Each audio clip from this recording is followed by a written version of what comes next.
Hello everyone. Today I will be reviewing the 2021 film Don't Breathe 2. Don't Breathe 2 is directed by Rodo Sayagues, written by Rodo Sayagues and Fede Alvarez, and stars Stephen Lang, Madeline Grace, Brendan Sexton III, Adam Young, and Rocky Williams. This is a Don't Breathe 2 movie review, and there will be spoilers. If you like our movie reviews, please like this Don't Breathe 2 film review, as that helps us out with YouTube's algorithm, and consider subscribing.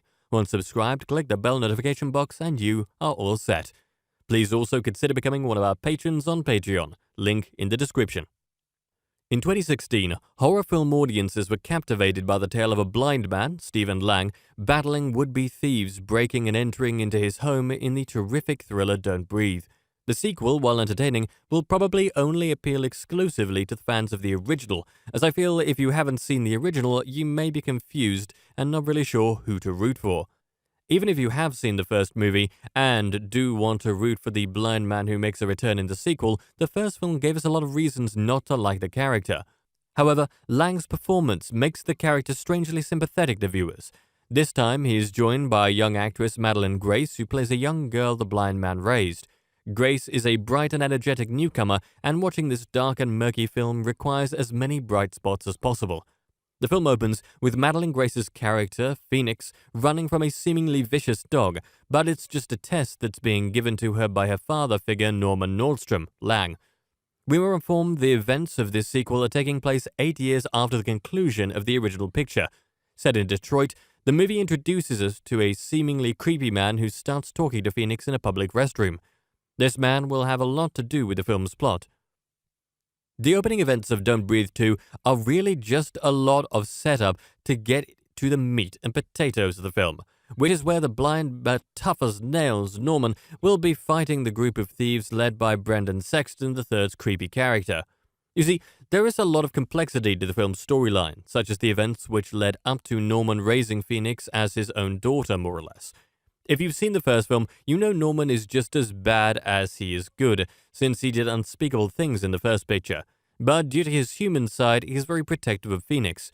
There's a reason these thieves are trying to get a hold of Phoenix, and if you don't want to know what it is, read no further. We meet Phoenix's real mother, Fiona O'Shaughnessy, who needs a heart transplant. In order to take Phoenix's heart and put it in the mother will require Phoenix, who is told her real name, to die. A widow doctor with no morals is willing to do the transplant. When it appears Norman is left for dead and to burn up in a house fire, the dog whose life he saved ends up leading Norman to fight the bad guys and rescue Phoenix from a dire fate.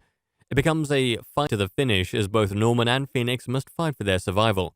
What's really good about Don't Breathe 2 is the performance of Lang. He has a tough scene towards the end where he must tell the girl he has come to see as his daughter the truth about who he really is and what he has done in his past. Lang nails the sequence and has some physically demanding scenes which he handles well along the way.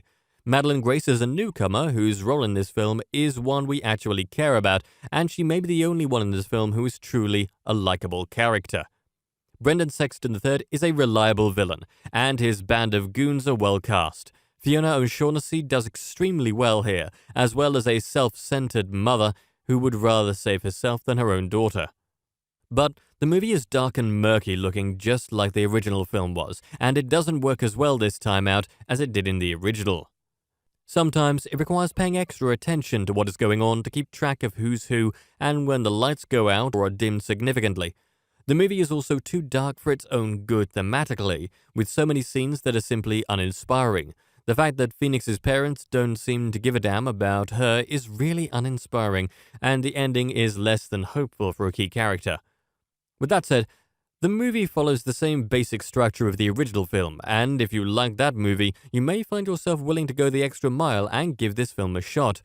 I enjoyed a lot of it, but sometimes I feel a little more depressed than I wanted to at times. Don't Breathe 2 was never meant to be a happy film, but the first film left us cheering in spots. This one leaves us on a much more sour note, but the action scenes are solid nevertheless, and acting is good. So if you like the first one, you probably want to see this one too, for whatever reason. And that brings us to the conclusion of this Don't Breathe 2 movie review. I would love to hear your thoughts on it below in the comments section. If you liked what you heard during my review, please like this video and subscribe to this channel. Thank you for viewing, and you can watch one of these reviews next.